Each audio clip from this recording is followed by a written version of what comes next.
Hai guys, apa kabar? Semoga kalian sehat dan sukses selalu dimanapun kalian berada. Teman-teman, saya akan sajikan permainan paling epik ya di babak keempat di mana tim Amerika Serikat unggulan pertama ditahan remis oleh tim Uzbekistan yang berisikan para pecatur muda. Nah, salah satu partai yang paling menentukan adalah di mana di papan 1, Abdusattorov, juara dunia catur cepat termuda sepanjang sejarah, mengalahkan Fabiano Caruana. Teman-teman perlu tahu ya bahwa Abdusattorov ini masih sangat muda dan kemenangan ini membuktikan bahwa dia ya bisa diperhitungkan sebagai pecatur masa depan dari Asia ya teman-teman. Nah nggak usah berlama-lama lagi, langsung aja kita bahas. Fabiano Caruana pegang buah putih, Abdusattorov pegang buah hitam.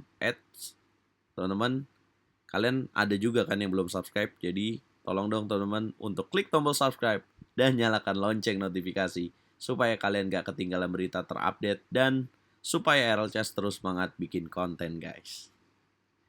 Yap, Fabiano Caruana memulai dengan langkah D4 dan dijawab D5, kemudian gajah ke petak F4 dimainkan Caruana. Bener banget ini pembukaan London System dan memang ya di Olimpiade Catur kali ini banyak banget nih pecatur dunia yang memainkan London System. Abdusattorov merespon dengan kuda F6. Nah, di partai ini kalian bisa meniru cara Abdusattorov ya merespon pembukaan London System. Putih E3, hitam C5, kemudian Caruana kuda F3, Abdusattorov kuda C6, putih kuda BD2, pion C makan D4, pion E makan D4, dan gajah B5. Putih lanjutkan dengan gajah B5, hitam menteri B6, pion C4 dimainkan oleh Caruana, pion D makan C4, dan A4. Yap, ini ide yang sangat bagus karena putih coba mengambil pion C4 dengan kuda makan pion C4. Abdusattorov merespon taktis dengan gajah D3, kemudian putih kuda E5 dan hitam E6. Putih lanjutkan dengan menteri ke petak F3. Kemudian Abdusattorov memainkan langkah benteng C8. Yap, ini posisinya berubah jadi unggul untuk hitam, teman-teman. Kemudian putih melanjutkan dengan kuda makan gajah D3, pion C makan D3, dan menteri makan D3. Yap, Abdusattorov melanjutkan dengan A6, kuda ke petak C4, kemudian hitam gajah B4 skak. Gajah ke petak D2 menutup, hitam gajah makan gajah, menteri makan gajah, dan menteri C7. Kemudian gajah makan kuda C6 skak, menteri C6, dan kuda ke petak E3. Nah, keadaan jadi normal dan bisa kita lihat secara evolution bar, keunggulan dimiliki oleh Abdusattorov, teman-teman. Di langkah ke-18, dia melanjutkan dengan rokade pendek, kemudian putih rokade pendek, Abdusattorov kuda ke petak E4. Caruana menteri ke petak B4, kemudian benteng F ke petak D8, putih A5, hitam kuda ke petak D6. Putih lanjutkan dengan benteng F D1 dengan tujuan mendobrak dengan menjalankan D4 D5. Abdusattorov langsung merespon taktis kuda ke petak B5. Yap, D5 tetap dimainkan oleh putih. Pion E makan D5, kuda ke petak F5, ancaman garpu dengan kuda ke petak E7. Direspon dengan menteri ke petak C5. Nah, kalau misalkan putih tetap melanjutkan idenya dengan kuda ke petak E7, maka Abdusattorov dapat merespon dengan raja F8 ya, karena di sini sedang terjadi peraduan dari menteri. Jadi dia harus menteri makan menteri, benteng makan menteri, dan tidak berhasil nih teman-teman. Ancaman dari kuda ke petak E7 mengancam benteng tadi guys. Oke, kita back to the game. Kemudian putih menteri ke petak H4, memindahkan menterinya. Dan perlu diketahui ya bahwa sekarang posisinya hitam unggul dengan satu pion. Abdusattorov merespon dengan langkah F6, mencegah kuda ke petak E7, kemudian Caruana menteri G4, dan direspon dengan G6, kuda ke petak D4, kemudian kuda tukar kuda, benteng makan kuda, dan raja ke petak F7. Satu pion dimiliki oleh Abdusattorov dan dia coba ambil kemenangan ya dengan satu pion ini. H4 dimainkan Caruana, hitam merespon dengan menteri B5, putih benteng E1. Dengan ide menteri ke petak E6, langsung ditahan taktis benteng E8, benteng E ke petak D1, benteng ke petak C4. Benteng makan benteng, kemudian pion D makan C4 dan H5. Ya, Caruana benar-benar mencoba ya untuk melakukan langkah-langkah taktikal, tapi sejauh 33 langkah ini belum berhasil. Tadi kita sudah melihat bahwa Pecatur Amerika ini melakukan langkah pengorbanan dengan pion D5 dan sekarang melakukan lagi langkah H5. Dan sekali lagi Caruana di sini pengorbanannya diterima oleh Abdusattorov dengan pion G makan H5. Jadi 2 pion nih teman-teman udah dikorbankan oleh Caruana. Dia melanjutkan dengan menteri F4, hitam raja G6. Menteri ke petak C7, Abdusattorov benteng masuk ke petak E4. Yap, kemudian menteri ke petak C8. Buat kalian yang mikir ya, kalau putih bisa melakukan benteng ke petak D7 di sini, memang bisa, tapi di sini ada jawaban benteng ke petak E1, raja ke petak H2, dan bisa dijawab dengan menteri E5.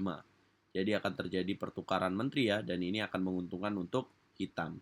Karena kalau menteri makan menteri, benteng makan pion B7, hitam juga akan mendapatkan pion di petak A5 guys. Oke, karena di langkah berikutnya juga Caruana lebih memilih menteri C8. Yap, dengan ide menteri ke petak G8 ya. Dan akan benteng D5 skakster. Nah, Abdusattorov jelas tahu itu, dia mundur dengan benteng E8, menteri ke petak C7, kembali lagi benteng E4, Caruana mengulangi langkah yang sama, tapi kali ini keberanian Abdusattorov untuk melanjutkan permainan dengan menteri ke petak B4. Langkah yang bagus ya teman-teman di sini.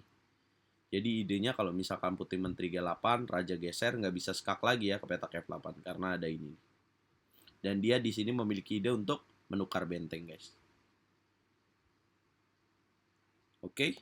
Dan sebenarnya ada langkah lain yang membuat hitam lebih bagus, yaitu benteng ke petak E7. Jadi kalau misalkan di skak, bisa ditutup dengan benteng G7. Oke, menteri B4 kemudian putih melanjutkan dengan raja H2. Dan hitam menteri E7, kemudian G3, kemudian H4, dan putih menteri G8 skak, raja H6, raja ke petak G2, dan F5. Menteri C8, pion H makan G3, kemudian menteri makan F5. Ini blunder yang dilakukan oleh Caruana guys. Karena harusnya di sini dia memainkan langkah benteng D7. Apa blundernya? Setelah menteri F5, kemudian Abdusattorov menemukan langkah yang tepat, yaitu benteng ke petak H4. Nah, ini posisi yang menarik ya, walaupun raja hitam di luar ya, di luar di sini tidak nyaman, tapi dengan benteng H4 kalian bisa melihat bahwa putih tidak bisa melakukan skak ya, teman-teman. Dan ide dari Abdusattorov di langkah berikutnya ya benteng ke petak H2 atau menukar menteri di sini.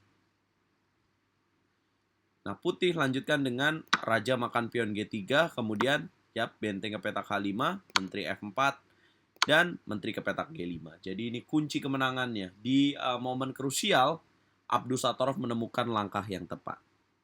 Menteri ke petak G4, menteri makan menteri, raja makan menteri, kemudian benteng ke petak G5 skak, raja ke petak F4, dan baru mengambil pion A5. Kemudian benteng D6 skak, kemudian raja ke petak H5, benteng D7. Kemudian hitam benteng B5, benteng makan H7, raja ke petak G6. Yap, di sini pion B2 pasti hilang ya. Jadi kita bisa menghitung di sini 3 pion lawan 2 pion. Kemudian benteng C7, benteng B2, putih raja E5, dan Abdusattorov menjaga pion C4 dengan B5. Benteng C6 skak, raja H5, kemudian F4, A5, F5, A4, benteng C8, A3, benteng H8 skak, raja G5, benteng G8 skak, raja H6, F6, ditahan dengan benteng F2, raja ke petak D4. Yap, Caruana menyerah ya teman-teman. Artinya pada saat benteng F2, dia sudah menyerah. Mengapa? Ya karena dia tidak akan memiliki progres dengan pion promosinya ini. Kalau dia tetap melanjutkan dengan raja E6, maka Abdusattorov akan memainkan langkah B4. Kalaupun dia F7 di sini, maka hitam akan melanjutkan dengan A2, ancam promosi. Kalau misalkan dijaga dengan benteng A8, maka ya pion-pionnya ini akan membantu promosi dengan B3. Kalau raja 7 ya B2 dan kemudian promosi ya guys. Ini yang akan terjadi. Sangat luar biasa teman-teman. Dan ketika Caruana menyerah, Ivan Sokolov sebagai tim kapten dari Uzbekistan langsung menepuk pundak Abdusattorov. Pasti dia bangga banget ya. Dan dengan kemenangan di catur standar ini, bagaimana menurut kalian guys? Coba kita ngobrol di kolom komentar ya. Prediksi kalian buat masa depan catur dari Abdusattorov Nodirbek nih teman-teman. Karena dia udah jadi juara dunia catur cepat ya guys. Apakah dia akan bisa menggantikan tahta dari juara dunia catur Magnus Carlsen?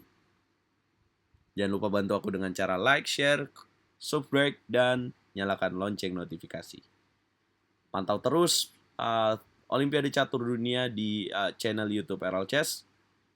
Dan kita ketemu di video berikutnya. Catur Yes, Indonesia Jaya bosku. Apakah ini pertanda dari era berakhirnya Caruana, teman-teman? Karena kekalahan ini membuat dia terlempar ke posisi 8 dunia, guys.